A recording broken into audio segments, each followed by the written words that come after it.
मैं ये बात आज तक किसी को ठीक से बता नहीं पाया क्योंकि सुनने में अजीब लगती है, लेकिन जो मेरे साथ हुआ वो मैं भूल नहीं पाया। हमारे घर में दादी का दिया हुआ एक ताबीज था, साधारण सा लाल धागे में बंधा हुआ, कोई तंत्र मंत्र वाली बात नहीं लगती थी। दादी बस इतना कहती थी कि इसे पहनकर सोया करो, रात को चैन रहता है। दादी के जाने के बाद भी आदत के तौर पर वो ताबीज मेरी कलाई में बंधा रहा। घटना दादी की 13वीं के बाद शुरू हुई। एक रात अचानक नींद खुली, घड़ी देखी 3:12। पता नहीं क्यों उस समय घबराहट सी हुई। कमरे में सब कुछ सामान्य था, फिर भी ऐसा लग रहा था जैसे कोई और भी मौजूद है। हवा सरसराती है। मैंने करवट बदली और दोबारा सोने की कोशिश की। अगली रात फिर वही समय।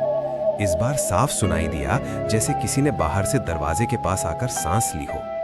कदमों की आहट। मैं उठा, दरवाजा खोला, कुछ नहीं। घर के सब लोग सो रहे थे। तीसरी रात डर असली बन गया।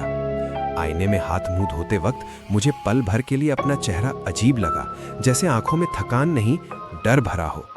उसी पल ताबीज कलाई पर कसने लगा। मैंने पहली बार उसे उतारने की कोशिश की। धागा खुला नहीं, उल्टा उंगलियां सुन्न हो गईं। अगले दिन दादी की पुरानी पेटी खोली। एक कागज मिला, शायद कभी डायरी का पन्ना रहा होगा।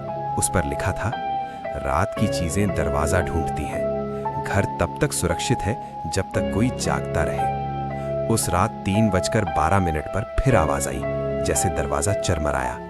इस बार बाहर से नहीं, जैसे घर के अंदर से। तभी समझ आया, ताबीज डराने के लिए नहीं था, वो मुझे जगा कर रखता था।